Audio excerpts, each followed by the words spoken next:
Hi students, my name is Seema and today we are going to move towards the next part of the 10th standard lesson. Name of the lesson is Cell Biology and the Biotechnology and this is the part 13. Okay, so up to part 12 we have finished the human health. Now we are moving towards the next part. Today what we are going to study, that is industrial products और wide biotechnology. तो ये नाम देके आपको समझ में आ गया रहेगा कि it is something related to industries. So different chemicals are used in the industries. So with the help of biotechnology, these chemicals are produced at a cheaper rate. Okay, तो जो इंडस्ट्रीज के लिए जो अलग अलग टाइप्स के chemicals लगते हैं वो केमिकल्स कम रेट में या कम रेट में उसको with the help of biotechnology produce किया जाता है. Okay, so your industrial chemicals can be produced through less expensive processes. Okay, तो यहाँ आपको एग्जाम्पल है अल्कोहल का. So from where the alcohol is produced, from sugar molasses alcohol is produced. Okay, so with the help of biotechnology for the production of alcohol transgenic yeast is used. Again transgenic word है, means it is related to biotechnology. Biotechnology से yeast को transgenic yeast में convert करते हैं and by using that transgenic yeast the alcohol is produced. Okay, hope you have understood. Next we are moving towards the food biotechnology. Again related to food. ये जैसे related to industries था, ये related to food. The different types of food is produced with the help of biotechnology, जिसमें आता है bread, cheese, wine, yogurt, vinegar. और ये सब किससे प्रोड्यूस होते हैं? माइक्रो ऑर्गेनिज्म से. और ये different types of microorganisms are used for the production of these products. Have you understood? Previous सब वीडियोस में ये हो गया है, आप गो थ्रू करेंगे तो ये कम टू नो. नेक्स्ट आता है DNA fingerprinting. DNA fingerprinting word देखो, फिंगरप्रिंट, फिंगर का प्रिंट हम लोग बोलते हैं जैसे थंब का print, this is the fingerprint. तो डीएनए का fingerprint means fingerprint of DNA, DNA के स्ट्रक्चर का प्रिंट. नाउ इन बायोटेक्नोलॉजी इसका क्या यूज होता है कि DNA sequence of each person is unique. जैसे बोलते हैं ना, थंब का अपना जो इम्प्रेशन होता है, प्रिंट होता है, वो किसी और से, इवन अपने दो थंब के प्रिंट भी एक दूसरे से कभी नहीं मिलते, तो हर एक का यूनिक होता है थंब का इम्प्रेशन. तो similarly everyone has a DNA and this DNA sequence is unique in every person. हर एक पर्सन में वो यूनिक होता है. सो उसका यूज करके क्या होता है, it is mainly useful in forensic science. तो फॉरेंसिक साइंस में डीएनए फिंगरप्रिंटिंग का यूज होता है. What are the examples? यहाँ दो एग्जांपल लिखे. First is to identify the criminal. Okay, तो क्रिमिनल को आइडेंटिफाई करने के लिए डीएनए फिंगरप्रिंटिंग यूजफुल होता है. Along with that, if there any dispute, to identify the father of any child. Okay, तो डिस्प्यूट रहेगा, फादर और बेटे का डिस्प्यूट रहेगा, वो बोल रहा है कि मेरा बेटा नहीं है, तो with the help of DNA fingerprinting it is very useful to find out. Okay, next, this research, अभी ये रिसर्च कहाँ होता है? This research is performed in the Center of DNA Fingerprinting and Diagnostic, Hyderabad.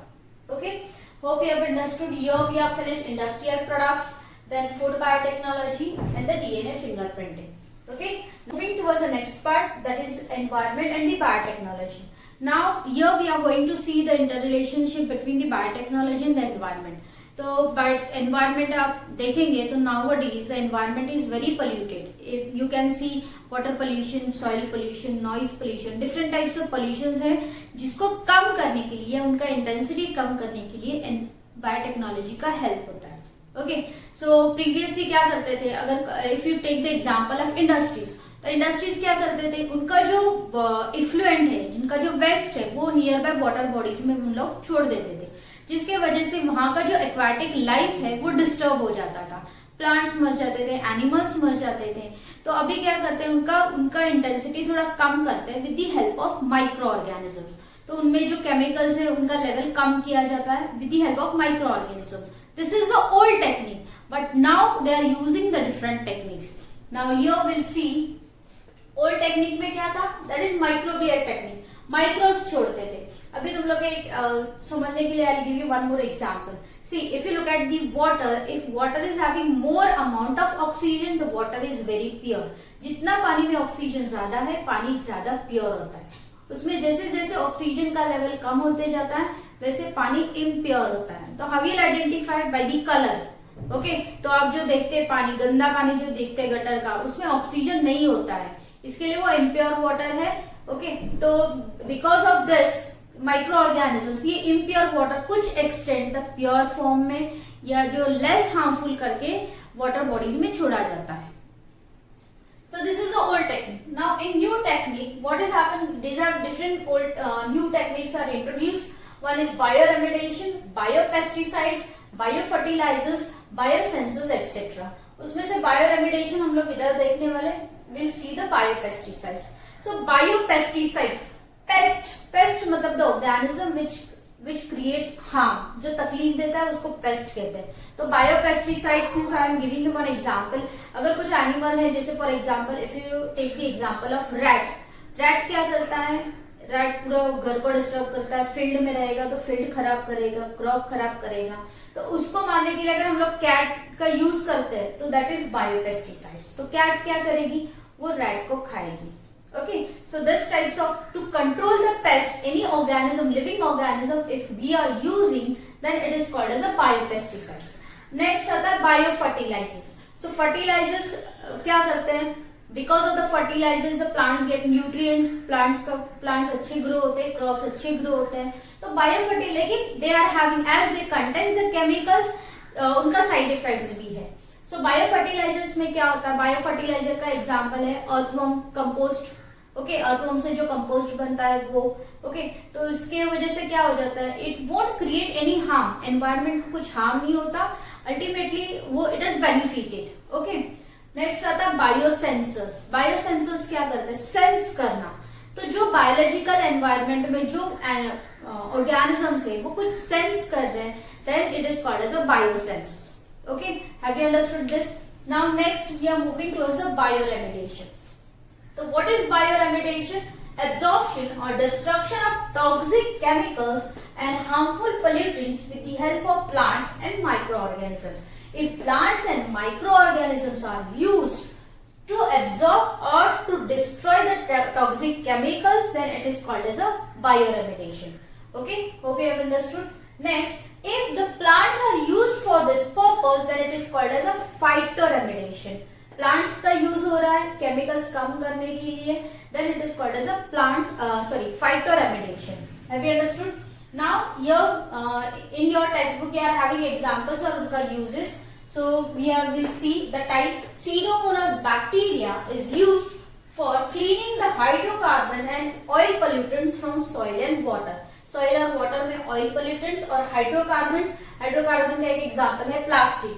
Okay, so these are hydrocarbons which are very harmful for the environment. तो ये clean करने के लिए सीडोमोनास बैक्टीरिया का यूज होता है। Second example, that is fern Pteris vittata is absorb arsenic from the soil. Arsenic is a metalloid, तो जिसके वजह से अगेन सॉइल क्या हो जाती है? बंजर हो जाती है, इनफर्टाइल हो जाती है। So arsenic is removed or it is absorbed by this fern, that is Pteris vittata. Next example, sunflower absorbs arsenic and uranium. Arsenic तो हम लोग ने देखा, यूरेनियम क्या है? Uranium is a radio active element. It is again very dangerous for the environment, जिसके वजह से ओजोन लेयर का डिप्लेशन हो रहा है। सो अगेन सनफ्लावर एब्जॉर्ब क्या करता है? Arsenic with the uranium. Next example आता है different types of grasses, that is अल्फाल्फा, clover, dry. They are used as a phytoremediation. Phytoremediation देखा था, अगर रेमेडिएशन के लिए मतलब केमिकल्स रिमूव करने के लिए अगर प्लांट्स यूज होता है, then it is called as a phytoremediation. Next आता है genetically modified variety of Indian mustard. Indian mustard जो जेनेटिकली मॉडिफाई किया गया है, चेंज किया गया है, is used for absorption of selenium from the soil. Selenium is again dangerous for the soil. Therefore, it is absorbed with the help of Indian mustard. Next आता है bacteria Deinococcus and Radiodurans absorb the radiation from the radioactive debris. Radioactive debris क्या होता है? जैसे radioactive elements बनते हैं, जैसे हम लोग बोलते हैं न्यूक्लियर बॉम्ब वगैरह बनता है, जो उसमें बहुत सारी डेब्रिस मतलब कचरा होता है, रेडियो एक्टिव कचरा होता है जो दिखाई नहीं देता है, लेकिन जिसके रेज का बहुत बैड इफेक्ट होता है एनवायरमेंट पे, तो वो एब्जॉर्ब करने का काम ये बैक्टीरिया करते हैं। Hope you have understood. So this much about today's part. Hope you have liked my video. If you like my video, please like it, share it, subscribe it, and press the bell icon to get the notification. And if you have any comments, please mention in the comment box. Thank you.